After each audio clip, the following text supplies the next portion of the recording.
Hi, Charles. How's it going? Oh man, I'm doing fine, and got another request for. It was my request for this review of the artist, and one I've been putting off a minute, and then just out of nowhere in a drunken haze, I sent the Lee this artist, and he said it was more than fine. So, who are we doing today?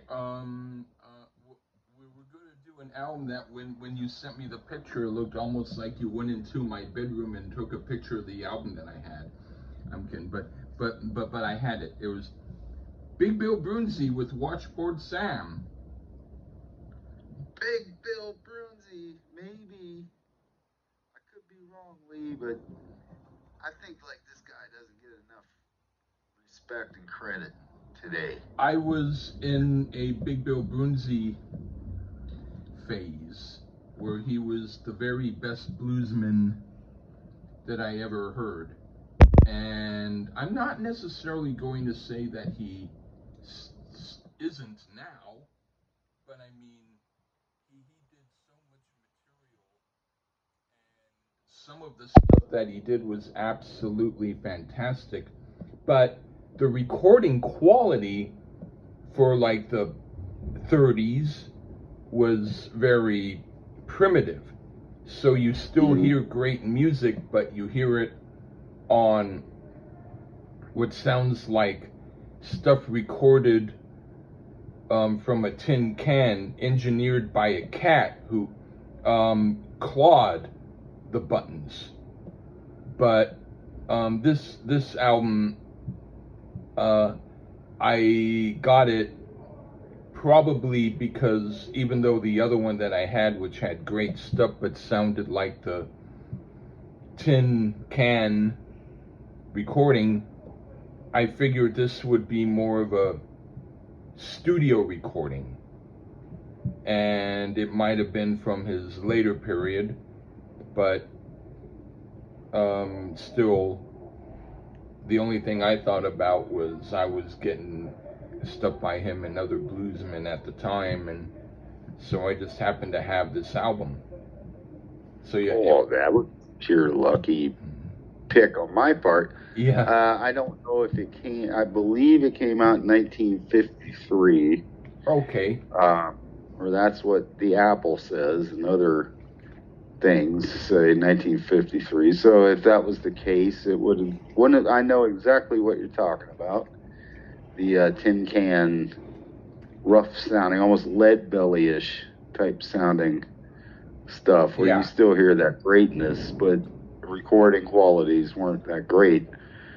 But Big Bill Broonzy, huge influence on anybody from the Beatles to the Rolling Stones to Eric Clapton. Yeah.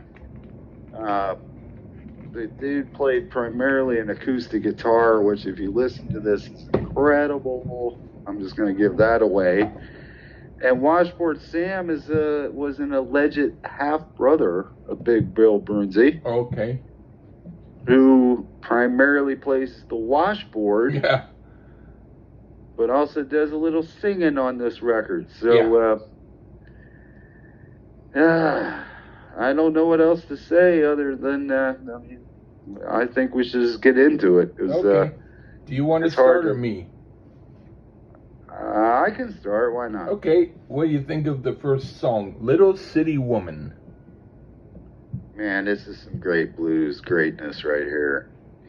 The guitar work on here, you can hear this down the road in a lot of artists' work for sure. Prototype type sound here. 1953 isn't the beginning of his career, but that's besides the point. The guitar solo is beyond excellent. Has a bit of a shuffle feel going on as well, so it could have fit beside a Johnny Cash track at the time as well. You know, that little sound that's going on. And I like that so much, and this is great, so I really like it a lot. Little City Woman. Okay, I put, the song is really good and I like it. The engineering is fine, but it sounds like I'm hearing it through a thimble. It's almost as if they only had utensils to bang to make the music, but somehow got the utensils to behave properly. So yes, I give it my approval. But I wonder whether or not this sound was on purpose or if they were limited and did their best in the situation but might have made it better sonically if such were possible. Okay, now for Lonesome. It now becomes apparent the sound is on purpose, but that's fine because this sounds good. I like the guitar playing, and the washboard gives an informal percussive charm, like two guys who are making music simply for themselves and enjoying it. And that comes through, and I like the song. What do you think? A more mellow tempo here. There's just a sound here that's great. Perhaps it's that style of production at the time. We get some stand-up bass, which sounds great. And of course, Broonzy's guitar work is phenomenal. He has a slightly different feel in his solos. I can hear little elements of jazz influence on this playing. But again, this is some great shit, man. Crack open a beer and just put on some Lonesome. Excellent song here. All right, what do you think of Jacqueline? This one's got a bit more of a rocky feel to it, or would be the sound of early rock and roll to me. Unfortunately, you just don't hear enough about Big Bill enough, from anybody. This one is another shuffle groove going on, but that rock feel is in the guitar. My only complaint is it just kind of cuts off. Like, I don't know if that was a mess up on the recording or on purpose, but it just kind of cuts off. It's a fine little country inspired, but yet pure rock and blues. Right on. Jacqueline. Yeah, I put this is a good song too. With the blues, there's a lot of similar sounding songs and repetition, but I can still enjoy them for what they are. This song falls under that category for me. And one thing that I didn't write, but what I had heard was I thought at first he sang "Oh Catherine" and then changed it to Jacqueline, almost like he remembered, oh, wait a minute, have to pick the right woman I'm singing to. But anyway, the next song is Romance Without Finance. Okay, the songs are slowly getting better, but I don't think it's because I'm getting more used to what they're doing. I think it's because the songs are better. But that's cool, and I like this song. What do you think?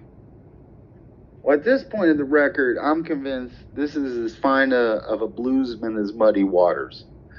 Broonzy's touch on the guitar is great. And what's great about the great bluesmen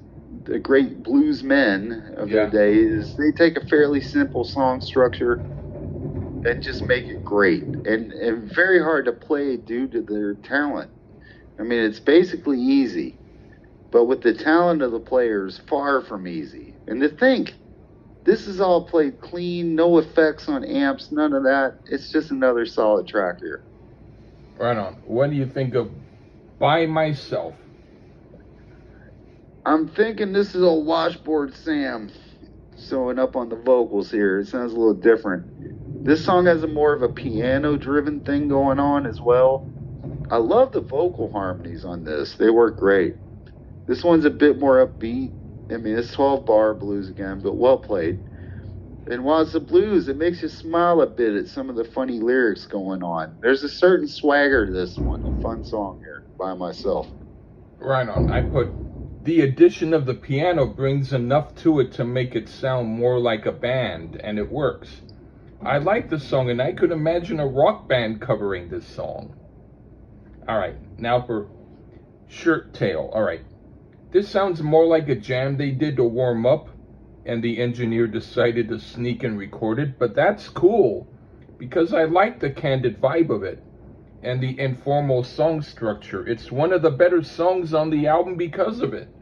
What do you think? Well, Washboard is showing out on this one here. We definitely hear the old thimbles doing their work here. I thought Broonzy's guitar work was a bit odd in just what he plays, but it does work fairly well. But this is the first one where there isn't a lot of a song. It's just noodling on a guitar and thrashing of a washboard. It's not terrible, but I've heard better thus far. It's just a jam type song here. Probably what you said. Probably just hit record and then stuck it on there. All right. What do you think of Digging My Potatoes? The guitar work here, man. I mean, I'd kill to be able to play this way. It has to be heard to be believed. And we're back in that hillbilly shuffle with a mix of blues. The guitar solo is beyond great. And again, it needs to be heard to be believed. I'm digging the song. I don't know about the potatoes, but I'm digging the song. All right. I put, this sounds like they wrote this on the spot and recorded it. I like that. To me, this type of playing is better than some blues guys who act too serious. These guys are having fun, and that's great. And now for Bright Eyes. This is okay, but to me it sounds a little more like a filler song, as if they might have needed one more song, so they quickly did this. It's fine, and I don't dislike it, but it doesn't have the fresh quality to me that some of the other songs have. What do you think? Well, this one here, a lot of sounds the Rolling Stones would cop on their early records. And there's absolutely no doubt this guy was an influence on them. Slow tempo, wailing vocals. While there isn't a ton of variance on the record because it is blues, it all works thus far. Definitely just let it spin and you good, man. I thought it was another good one here, Bright Eyes. All right, what do you think of Minding My Own Business? I mean, at this point for me, there isn't much you could say bad. Another excellent blues track here, piano more in the forefront, and it's a solid band performance. And, I mean, if you don't like this music, then you probably don't like music, period, like the birds flapping and cuckooing, like Lee said on the previous review. Yeah. Or any music that matters, by the way. Minding my own business. Right on. I put, this is a good lively tune, and the piano added something to make it sound like it could be done by a rock band. I dig it. And now for Never Never. This might be one of the better songs on the album. I like how he sings it, as if the words don't matter, and maybe they don't, but it's a fun song I like. What do you think? This one's got a bit of that Jimmy Rogers feel here, the traveling brakeman. And apparently Big Bill was a fan of Jimmy Rogers. Huh. Also has some great bass work on the track. It's a toe tapper, this one. Very fun, and even has a wee bit of the jazz feel during the guitar solo section, which shows how close those two genres are related in sounds at their core. Again, excellent track. Right on. What do you think of the last song, Horseshoe Over My Door? At this point, I mean, I'm running out of things to say because everything's been great, and this is no exception. This should be mandatory listening for anyone proclaiming to be a rock and roll fan to understand its father. This type of song is just that. Okay, and I was mistaken. There is one more song. But anyway, I like this one too, and it's one of the better of the slower tunes. I like the casual, don't really care vibe they bring. Like they're having fun and it shows, it's cool. And now the last song is I'm a Lonely Man. This is a fine song to close on. I like the casual vibe of it, and it's another of the better slow songs on here. I dig it. What do you think? Well, this is yet another one, and I'm pretty sure the Stones copied in style, easily. Washboard Sam back on vocals, and he has an almost Howlin' Wolf type voice here, and he predated Howlin' Wolf, at least recording-wise. This is beyond great. It's the sound of excellence, the essence and groundwork for all the great music coming after it. I highly, highly, highly recommend this record if you've never heard it. And that's my final answer on Big Bill Broonzy and Washboard Sam. Right on. Hey, and thank you again for doing the review. Well, thank you for doing it and having the album, you cool cat, you. Yeah. It's, yeah. Thank Yeah. you. I've been on fire picking good stuff. Yep. So far. I'm back in the pocket. Yeah, so far, none of the marbles have ran out of the pocket yet. Anyway. Well, thanks for having me again, Lee. Right on. And thank you and take care. Okay. Bye-bye.